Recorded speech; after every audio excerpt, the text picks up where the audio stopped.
are past the middle of the week. Yesterday was the middle of the weekday. What's that day?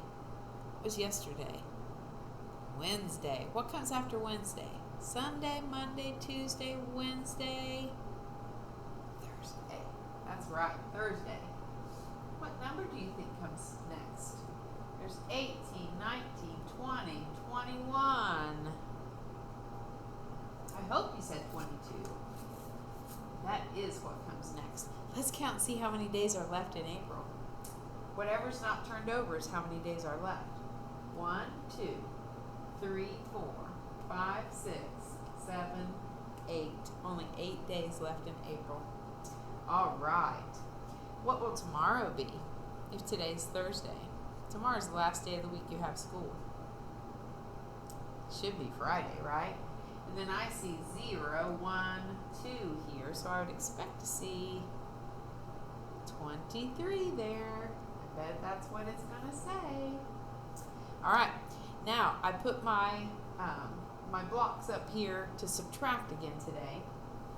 And I picked 9 today, and we'll do a few more than we did before.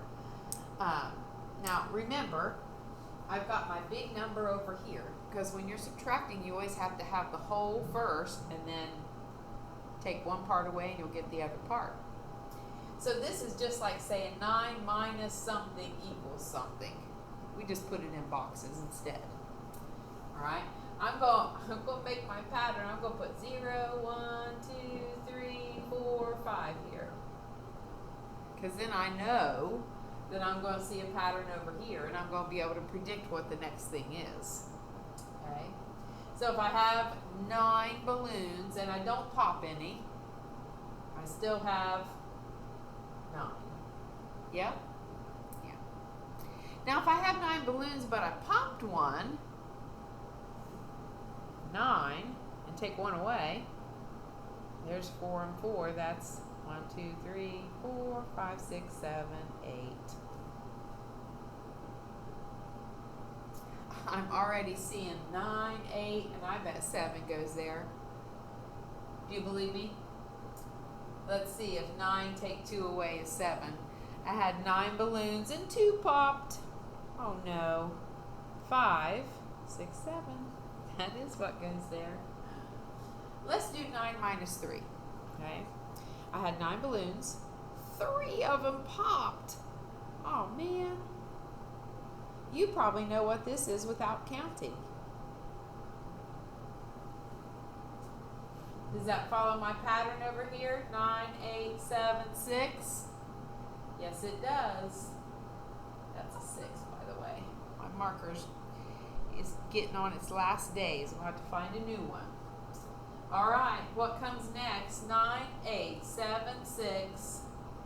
I'm going to put 5 there. And then I'll check it.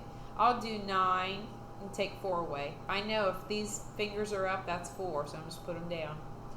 I don't even have to count these because I know I've got 5 fingers over here.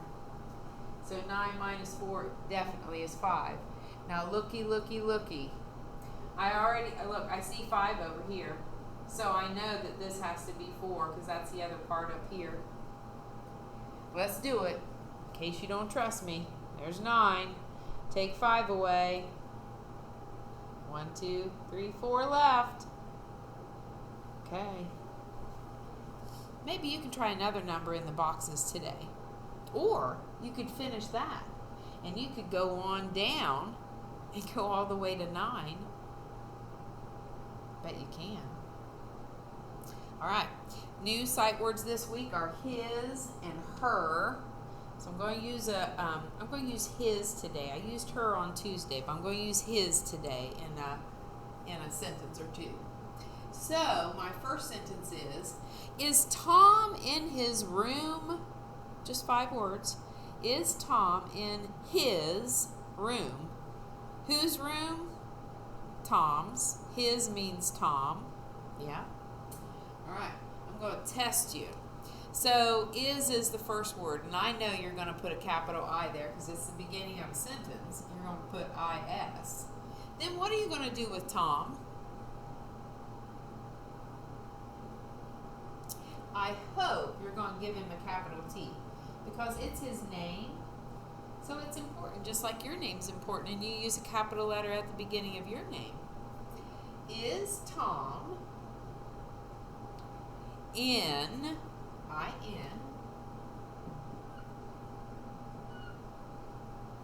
then we need our new sight word his, which means Tom's. It belongs to Tom if it's his. H-I-S. We've got 4 words already. Is Tom in his room? That's R-O-O-M. And I'm pretty sure that I heard my voice go up. Is Tom in his room? Asking a question.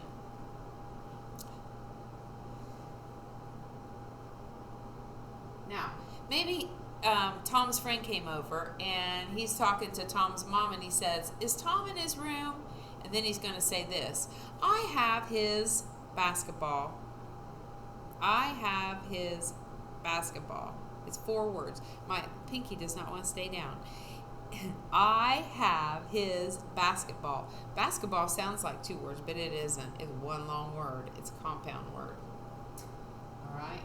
I, capital I, beginning of a sentence. And you're talking about yourself. We should know how to spell have. H-A-V-E. I have. Now I'm going to use my new sight word his. Whose? Yep, we already said who he is. I have Tom's. I could say I have Tom's basketball. Or I could just say I have his basketball because I already know who I'm talking about because I already mentioned him. So I'm going to put his. I have his. Then I'm going to write that long compound word basketball. Oh my gosh, how many syllables is basketball? Let's see. Basketball. 3 syllables. Gosh, I don't even want to think about how many letters. And I know it's a compound word, so I'm going to see two words put together. So what does basketball start with? Definitely a B, right? So this B-A-S-K-E-T is basket. And then you put ball with it and make a compound word. Basketball. Basketball. Oh gosh, I'm going to count those letters. I'm just curious. 1, 2, 3, 4, 5, 6, 7, 8, 9, 10. 10 letters in the word basketball.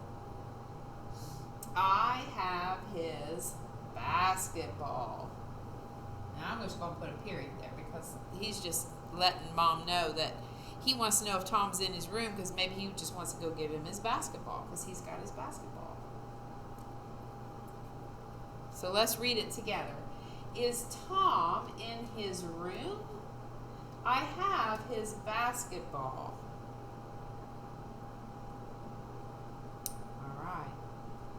So practice his and her this week. Have a great day.